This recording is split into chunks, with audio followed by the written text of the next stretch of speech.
Back, and as you remember, the Belle of Louisville from last year is going for bragging rights today. Both the Belle and the Delta Queen have won 15 races since the races began back in 1963. Today, the tie will be broken.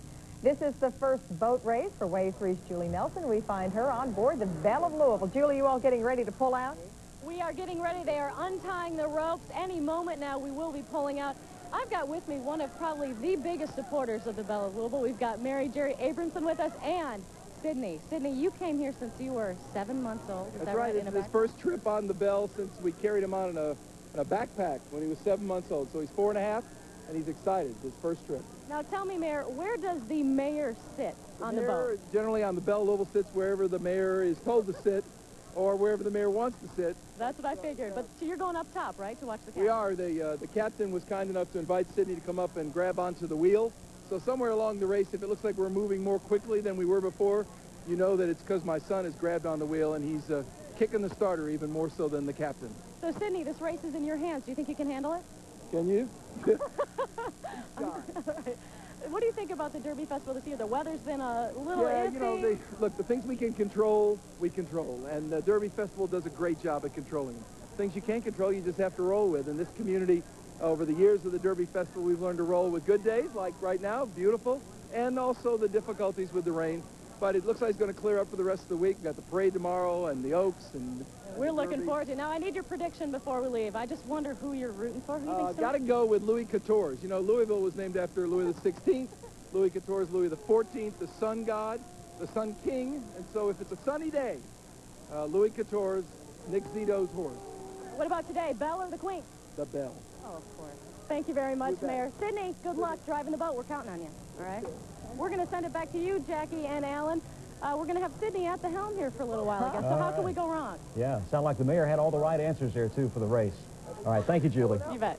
All right, well, as she said, the Belle of Louisville is getting ready to pull out. The Delta Queen is already on its way to the starting line. The starting line this year at the Big 4 Bridge. There you see the big paddle wheel churning and getting ready in the already churned up water. You know, the Delta is ready for this year's race, especially after the race last year. And that finish, it was not a good finish for the Delta at all. Well, I was watching and I couldn't tell who won the thing. It was close. Let's check with Derek Jones right now. He is on board the Delta Queen, and I'm sure they're looking for revenge. Derek? They certainly are. Jackie Allen, that memory of last year is engraved on all of our minds as we set out here, already away from the wharf, headed down to Toe Island, where we will get set up over here on our starting point, leaving the Belle behind in traditional fashion. Party goers already on board, making their bets, making their plans. The band is being a little calm right now until we get the Belle away from the wharf there. And then they tell me they're going to strike up one of those traditional Dixieland tunes, and the jitterbug and all those other types of dances that you see on board. The Delta Queen will be in full effect. Now, this boat came into town about 10 o'clock this morning, and the captain was making his plans on what he was going to do to sort of recoup what happened to him last year. And he says the key to his strategy is turn that engine up as fast as he can, because as big as he is, he can beat the Belle against this huge tide. That's what he says. So we're going to hold him to it for a second. We have been talking to a couple of people who've gathered around our little post here. This, sir, gentleman here is one of the men who are on the boat rooting for the Delta Queen, are you not, sir? That's Delta Queen, strictly. Strictly. Where are you from? Paducah. Originally, Alexandria, Virginia now. All righty. So that's where you live, and you came all the way over here to get on the boat in Memphis? Right. Twice. Second year in a row. Do you realize what's at stake here? We're going to get back what was taken from us illegally last year. Very good. A man after our own heart. Thank you, sir. What's your name? Pat Ryan.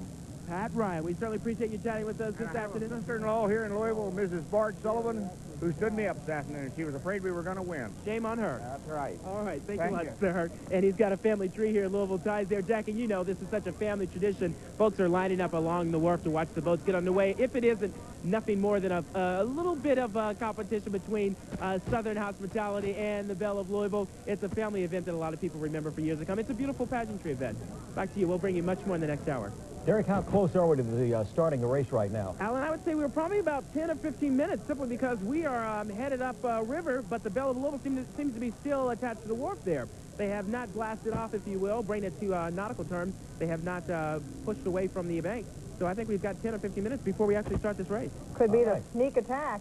Yeah, I hope not. All right, be careful. All right, thanks, Derek. And as Derek just said, the race should get underway in about 15 minutes or so. And hope you'll stay tuned to Wave 3 for live wire-to-wire coverage. It's all coming your way right after this.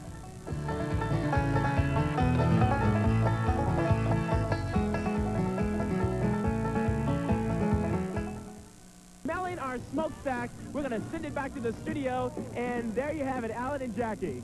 All right. Thank you, Derek. Well, high water caused by this week's heavy rains have forced Coast Guard officials to declare the river a hazard. Therefore, as we have said, the race is going to be a whole lot shorter this year. All right, now here's a look at the course. The race starts in just a few minutes now, just past the old Big Four Bridge at the Towhead Island. Now, usually the 2nd Street or Clark Memorial Bridge serves as both the starting line and the finish line. But this year, the race will wind up at the eastern end of 6 Mile Island. There will be no turn this year. The race is an approximately 5-mile straight stretch, and the Gilded Antlers will be presented later tonight when both of the boats return to the wharf. That's right. Now, all throughout the race, we're going to be getting a close look at the boats and talking strategy with Wave 3's Craig Edwards. And let's check in with him right now aboard the Wave 3 news yacht. Craig?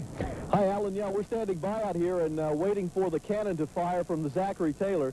Zachary Taylor's out in the middle of the Ohio River right now, and you can see the two boats, the two participants approaching where the Zachary Taylor is standing by. Now, as the official starter boat, the Zachary Taylor will fire the cannon. That'll alert us that the race is underway, and that should be coming up in just a couple of minutes as both boats are getting closer and closer, beginning to fight that current on their way up. One thing we noticed as we were moving back upriver here, just so we can get this shot for you, is that as we're moving up river, we're going with the wind, and it almost feels like no wind at all when we're moving along, moving toward the finish line. And by the way, the finish line officially, or at least for all intents and purposes, will be right where News Yacht 3 will be, because we're going to be the only boat that's going to be in that vicinity. So we're going to draw a line between the Kentucky side of the river to our boat, and the first boat that crosses that line will be the winner. And, of course, you'll be able to see it right here directly from News Yacht 3. So hopefully it won't be a photo finish, but we'll have close coverage for you just as they're approaching. Once again, they're getting very close to the Zachary Taylor now. So we should be seeing the cannon fire here in just a moment. There'll be a big plume of smoke coming off the Zachary Taylor, and the race will be underway, guys. Craig, does it look like they're pretty even at this point, or is somebody edging out ahead of the other to get the early start? It looks like the bell is beginning to ease a little bit ahead, and that's sort of what we anticipated. It looks like they're going to get, you know, they usually try to sneak up there a little bit, Jackie, and the Zachary Taylor, I think, usually tries to give them just a little bit of an advantage.